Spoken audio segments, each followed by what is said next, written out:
Mesdames, Messieurs, bonjour et bienvenue à cette édition d'information de la mi-journée dont voici les trois principaux titres. Ali Bongo Ondimba vient de déclarer sa candidature pour l'élection présidentielle de 2016 au Gabon. Il vient de faire cette annonce à Port-Gentil où il séjourne actuellement. Et puis un 5e mandat pour le président Yaya Jammeh qui vient d'être investi par sa formation politique pour le scrutin présidentiel prévu au mois de décembre de 2016.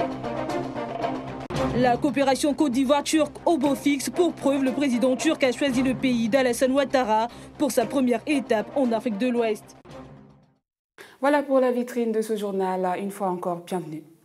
Le Gabon est en ouverture de ce journal avec cette annonce de Port-Gentil dans la province de l'Ogooué-Maritime où le chef de l'État s'y trouve actuellement. Ali Bongo Ondimba s'est déclaré candidat à sa propre succession pour l'élection présidentielle de 2016.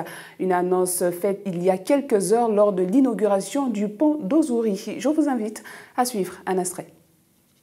C'est pourquoi, avec la grâce du Tout-Puissant et la bénédiction de nos ancêtres et le soutien de tous, je vous annonce ma candidature à l'élection présidentielle de cette année.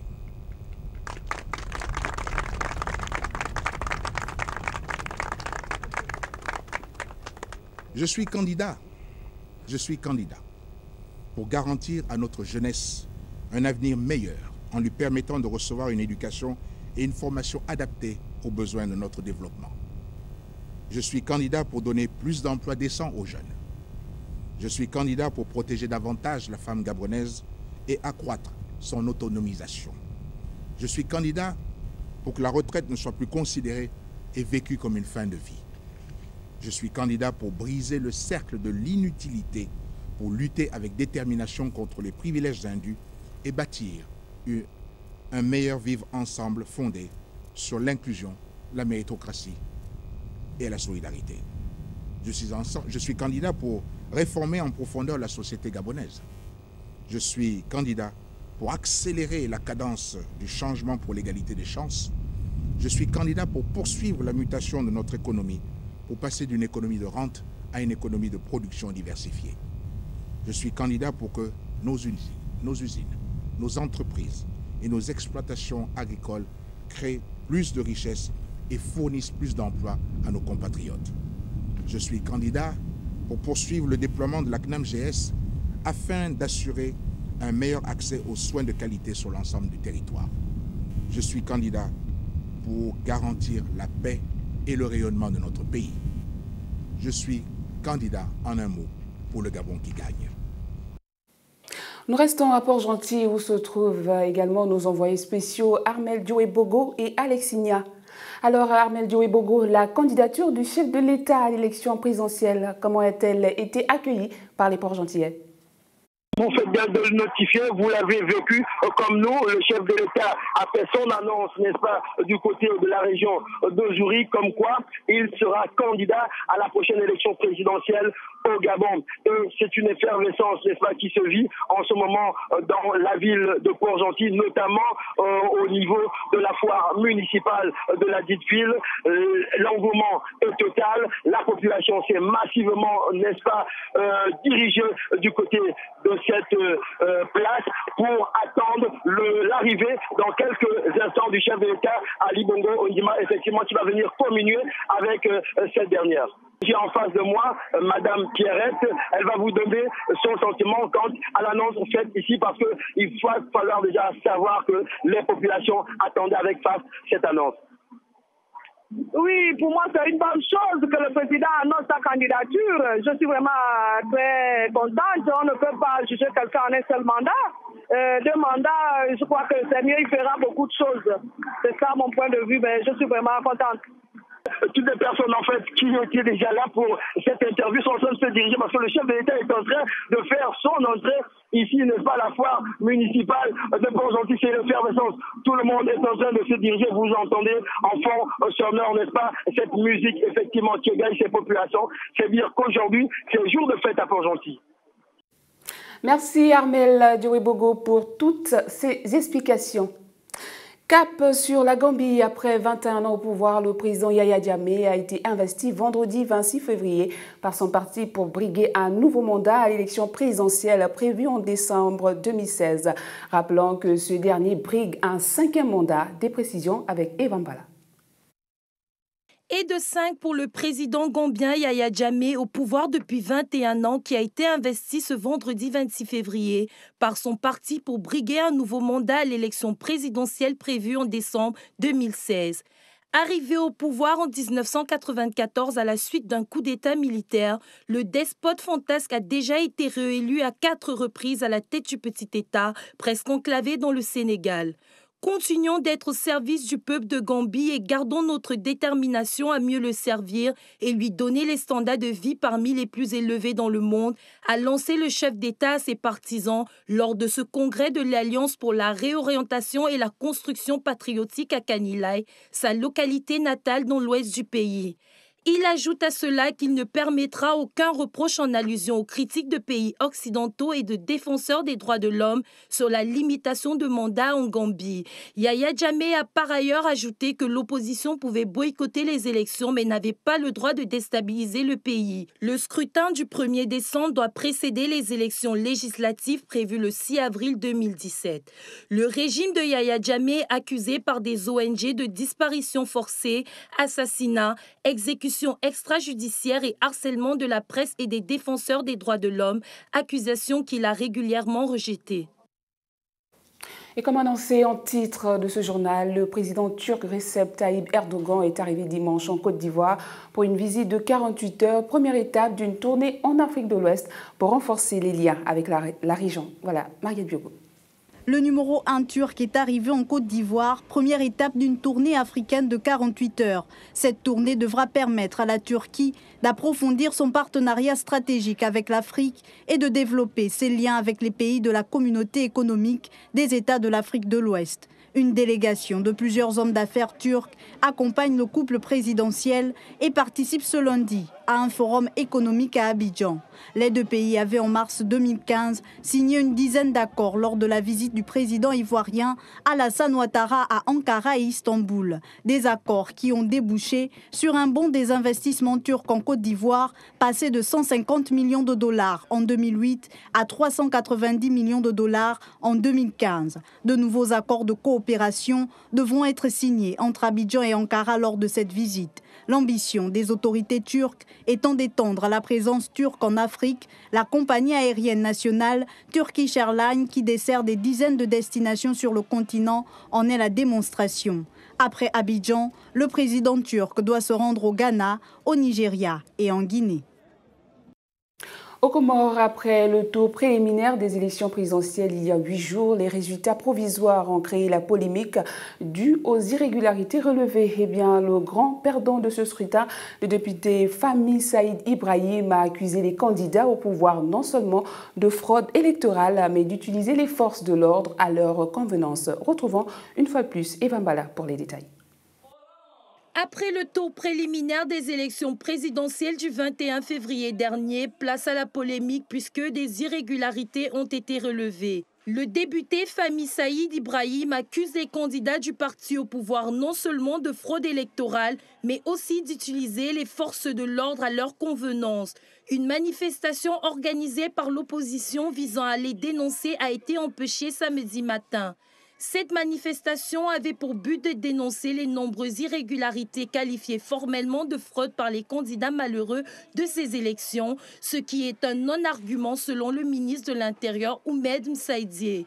Abus de pouvoir pour les uns, question de sécurité pour les autres, c'est l'avis du ministre de l'Intérieur, toujours en lice dans ces élections au poste de vice-président.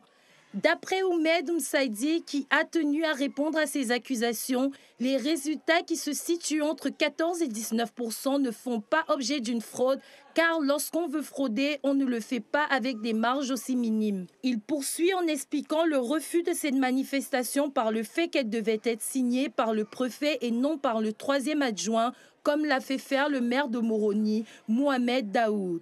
Le ministre de l'Intérieur qualifie cet acte comme étant une atteinte à la sécurité du pays. Le maire de la capitale, qui était lui aussi candidat à la présidentielle et membre du groupe des protestataires, a décrété une opération ville morte pour ce lundi 29 février.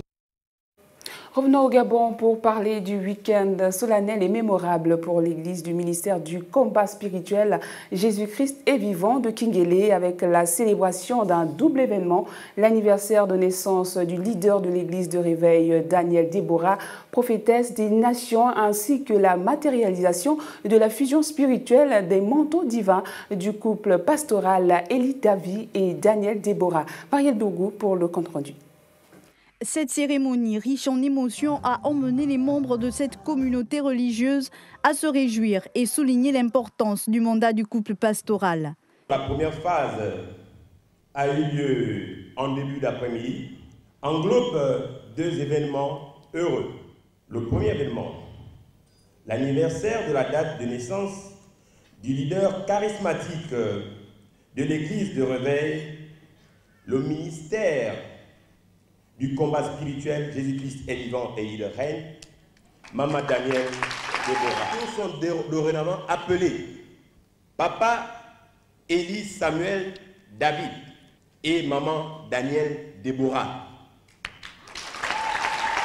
Le ministère de Daniel Deborah a été exalté et expliqué aux fidèles.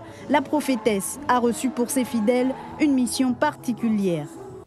Un jour de presse spécial pour l'humanité et le peuple gabonais en particulier, de compter en son sein une envoyée de Dieu. Que Dieu soit loué dans le nom de Jésus-Christ. La bénédiction du repas a été faite par le pasteur Élie Samuel David avant la prestation d'artistes gospel qui ont enflammé la moisson avec des chants d'adoration et de louange. Une note de justice dans ce journal. Ahmad Al-Faghi Al-Mahdi est accusé par la Cour pénale internationale de La Haye d'avoir dirigé la destruction de 10 édifices religieux dans la vieille ville de Tombouctou, inscrite au patrimoine mondial de l'humanité avec son groupe proche d'Agmi. L'audience de confirmation des charges contre ce chef touareg est prévue mardi et mercredi. Reportage. Originaire de la tribu touareg Al-Ansar et âgé d'environ 40 ans, Ahmad Al-Faghi Al-Mahdi, qui était jusqu'ici détenu au Niger, a été transféré en fin de semaine dernière vers les Pays-Bas, où il a comparu pour cette première audience, dite initiale, qui n'aura duré qu'une trentaine de minutes. Ce chef touareg devient ainsi le premier djihadiste à être traduit devant la CPI pour destruction d'édifices religieux et de monuments historiques. Selon l'accusation, l'homme serait un des chefs d'Ansardine, un groupe islamiste radical associé à Al-Qaïda au Maghreb islamique, et aurait dirigé la destruction de 10 édifices religieux dans la vieille ville de Tombouctou, inscrite au patrimoine mondial de l'humanité. L'audience de confirmation des charges contre ce chef touareg est prévue pour mardi et mercredi. Lors de cette audience, le procureur de la Cour pénale internationale tentera de justifier la tenue d'un procès contre Ahmad Al-Faghi Al-Mahdi. Rappelons que la ville malienne de Tombouctou a été fondée entre le 11e et le 12e siècle par des tribus touaregs. Elle est inscrite au patrimoine mondial de l'humanité. Et la destruction en 2012 de 14 mausolées de saints musulmans par le groupe djihadiste malien Ansardine dans cette ville avait provoqué l'indignation dans le monde. Toutefois, l'UNESCO a lancé en 2014 un vaste programme de reconstruction de Tombouctou et notamment de ses mausolées. Économie pour la suite de ce journal. Lors d'une réunion de 2 jours à Shanghai avec les grands argentiers du G20, les ministres des Finances du G20 ont exhorté la communauté internationale à faire plus pour combler les failles dans la lutte contre le financement du terrorisme. Pour le ministre des Finances français, il y a urgence à agir. Reportage. Ils sont désormais déterminés à combattre avec fermeté le financement du terrorisme. Le communiqué publié à l'issue de la réunion des ministres des Finances du G20 révèle que ces derniers vont redoubler d'efforts pour accroître leur coopération et leurs échanges d'informations. Le ministre français des Finances, Michel Sapin, a rappelé qu'il y a urgence à agir. Chaque minute perdue, chaque jour perdu, ce sont des minutes ou des jours qui peuvent être utilisés pour fomenter, préparer et éventuellement mettre en œuvre des attentats. Il y a donc vraiment une nécessité d'agir de manière extrêmement urgente. Nous avons senti une très grande convergence, non seulement dans la volonté de mettre en œuvre, mais aussi dans les modalités de mise en œuvre et dans cette nécessité d'aller très vite. Ces déclarations du G20, qui ne sont toutefois pas assorties d'engagements précis, interviennent alors que le GAFI a récemment pointé une trop grande lenteur de l'action internationale, malgré les progrès. Les grands argentiers des 20 plus grandes puissances mondiales appellent en outre tous les pays à se joindre à eux dans ces efforts, notamment via une mise en œuvre rapide des normes du GAFI, le groupe d'action financière sur le blanchiment des capitaux. Il demande également à cette organisation internationale, basée à Paris, de renforcer leur travail pour identifier et s'attaquer aux failles et lacunes qui demeurent dans le système financier. Réunis samedi à Shanghai, les grands argentiers du G20 ont apporté un soutien unanime au gouvernement britannique, s'alarmant du choc que constituerait un Brexit pour l'économie mondiale. Parmi les risques pesant sur la reprise économique mondiale, on note le choc d'une éventuelle sortie du Royaume-Uni de l'Union européenne. Reportage. Certes, le sujet n'a pas donné lieu à un débat à proprement parler durant la réunion, mais le communiqué publié par les ministres des Finances des pays les plus riches de la planète cite dès le premier paragraphe le choc d'une éventuelle sortie du Royaume-Uni de l'Union européenne.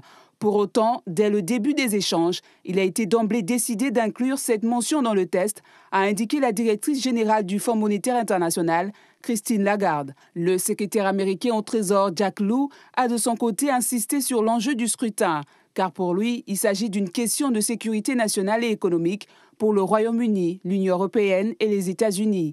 Le Premier ministre britannique David Cameron va faire voter ses concitoyens sur la question le 23 juin, après avoir obtenu des concessions de la part des 27 autres pays de l'Union pour assurer le respect des intérêts britanniques.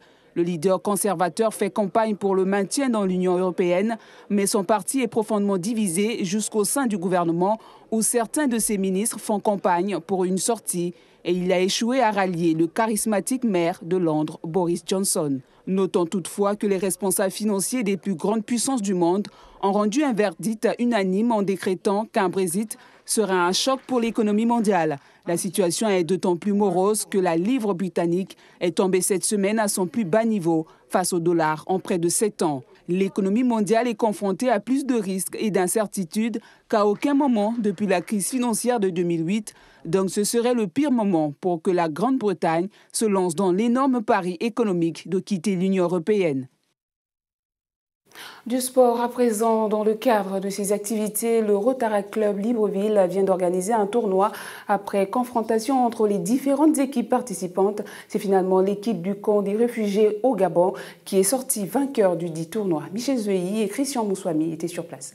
Dans le but de renforcer les liens d'amitié avec la communauté étrangère, les clubs Rotary et Rotaract ont organisé une rencontre de football dénommée Tournoi de Six, respectant la règle du jeu qui était de confronter le premier qualifié pour la finale au deuxième qui devrait être connu. Après la confrontation entre le perdant et le troisième, ce sont donc les équipes du camp de réfugiés du Gabon et du Rotaract Club Libreville qui ont croisé le fer lors de la grande finale. Après une chaude empoignade entre les deux forces en présence, ce sont finalement les Sao du Gabon, du camp de la communauté des réfugiés au Gabon, qui ont remporté le sacre en battant leurs adversaires 6 buts à 1. L'adversaire était vraiment d'un haut niveau, mais nous avons la volonté plus que. Nous sommes venus ici avec l'objectif de remporter ce tournoi, pas pour venir s'amuser. On doit marquer notre couleur dès le premier jour de la compétition pour prévenir les autres équipes adverses, quoi. Hormis le trophée des vainqueurs, le prix du meilleur buteur du tournoi a été décerné à Makar Perron des Sao du Gabon. Cette initiative louable a été appréciée par les organisateurs. Nous la voulons pérenne, déjà elle devait avoir lieu depuis l'année dernière, mais sauf qu'on a eu quelques petits telles petites défaillances. Mais sinon, on va solliciter effectivement le HCR et l'association Agir pour le genre, qui en fait nous a servi de relais entre nous et le HCR, parce que c'est eux qui gèrent la communauté de réfugiés au Gabon. Il faut préciser que cet événement se déroule toujours au mois de février, qui marque la célébration de l'entente au Rotary international. Dans ce journal, nous recevons Willy Tonangoy qui va nous annoncer des informations dans le cadre de l'émission 7 Sport. Willy Tonangoy, bonjour, désolé. Bonjour Judith. Alors, qu'en est-il exactement? Quelle est l'annonce? Alors, il s'agit bien évidemment de l'émission 7 Sport que nos chers téléspectateurs ont l'habitude de regarder sur Canal 7 à partir de 20h45. Eh bien, il y a eu un éclatement de cette émission et aujourd'hui, elle est donc divisée en deux parties. La première partie va donc être de 26 minutes et l'autre, bien évidemment, sera le dimanche pour 52 minutes. Alors, pouvez-vous nous dire quelle est la différence qu'il y aura entre la première émission 7 Sport et la deuxième? Alors, la première émission 7 Sport, ce sera, comme toujours, le résumé de toute l'activité sportive du continent africain et du reste du monde, avec des analyses, des commentaires de différents acteurs de ces disciplines. Et là, ce sera bien évidemment compacté en 26 minutes seulement. Et cette émission passera tous les lundis à 20h45, c'est le changement. Et la deuxième partie, 52 minutes, ce sera bien évidemment les dimanches en soirée. Et puis, bien, cette émission sera donc en direct avec tout le réseau des correspondants de Canal 7 disséminés à travers le continent africain. Et avec ceci, bien éventuellement, bien, Judith, ils feront le plaisir de nous transmettre, de nous envoyer des nouvelles fraîches du continent, de l'activité sportive dans le continent, que ce soit bien sûr, comme vous savez, au Cameroun, Nigeria, Côte d'Ivoire, République démocratique du Congo. Et puis bon, voilà, c'est justement le changement. Et cette émission, donc, passera en direct. D'accord, Willy Tonangoy, merci pour cette annonce et rendez-vous sur cette parole. Merci Judith.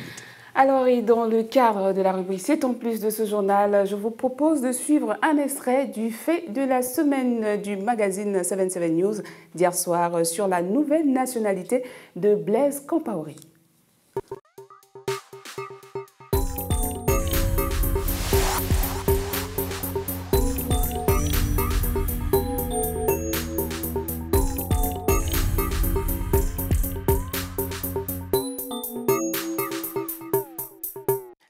Est-ce qu'on peut parler d'une naturalisation ivoirienne de Blaise Compaoré pour échapper à la justice?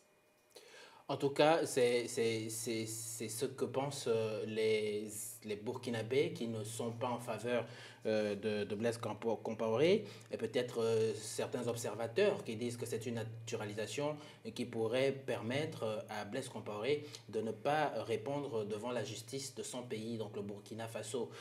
Disons que le décret qui a été fait, il a été tout juste 2 semaines après la chute de Blaise Compaoré, en prévision peut-être, selon certains observateurs, en prévision de tout ce qui devait s'en suivre, notamment l'ouverture des dossiers judiciaires sur la mort de Thomas Sankara, sur un certain nombre de violences perpétrées au Burkina Faso, mais également sur des faits qui pouvaient amener Blaise Compaoré et peut-être sa suite à répondre devant la justice burkinabé. Donc en réalité, si ce décret a été signé 2 semaines après la chute de Blaise Compaoré, il y a tout lieu de croire que les spéculations peuvent aller bon train parce qu'effectivement, Blaise Compaoré... Et tendent même à être légitimés. Absolument, peuvent tendre à être légitimés parce que Blaise Compaoré il est resté 27 ans au pouvoir, il a épousé une franco-ivoirienne. Il lui est jamais venu l'idée de réclamer cette... Pour avoir épousé une franco-ivoirienne, il aurait pu obtenir de fait la nationalité ivoirienne, mais il ne l'a jamais demandé. 2 semaines après sa chute, il demande cette nationalité ivoirienne. Il y a anguille sous roche. Alors, comment vous expliquez ce décalage entre la signature fin novembre ou début novembre de ce décret et sa publication seulement au mois de février? Mais je crois que les choses apparaissent de façon, nous sont présentées de façon assez claire et évidente. C'est-à-dire que c'est au moment où, effectivement, le gouvernement met la pression sur la justice, au moment où on annonce qu'il y a un mandat d'arrêt qui va être lancé contre Blaise Compaoré, c'est à ce moment-là que la naturalisation est annoncée. Ça veut dire, en d'autres termes, que depuis novembre, effectivement, Blaise Compaoré avait visiblement sa nationalité, et donc que s'il y avait eu effectivement des poursuites contre lui, il aurait échappé. Mais la pression se faisant plus pressante, plus visible, plus perceptible, il était en tout cas opportun pour la présidence ivoirienne d'annoncer la décision de naturalisation de Blaise Compaoré. Mais il faut aussi rappeler que, et c'est très important, que Alassane Dramane Ouattara a annoncé il y a quelques semaines qu'il n'allait plus livrer à la CPI un citoyen ivoirien. Quel qu'il soit. Et donc là, ni extradé d'ailleurs. Ni extradé. Et donc ça veut dire très clairement pour le Burkina Faso qu'au stade actuel de la situation, en attendant peut-être un autre chef d'État, un autre homme politique arrive au pouvoir en Côte d'Ivoire, Blaise Compaoré sera sous la protection d'Alassane Dramane Ouattara, qu'il a d'ailleurs soutenu pendant la crise en Côte d'Ivoire et la question de l'ivoirité. Nous reviendrons donc sur les implications de cette naturalisation, notamment sur le plan juridique. Les Burkinabés qui jugent cette procédure de honteuse, qu'en pensent les Ivoiriens? C'est le micro-trottoir que nous propose l'Infodrome tout de suite et nous revenons juste...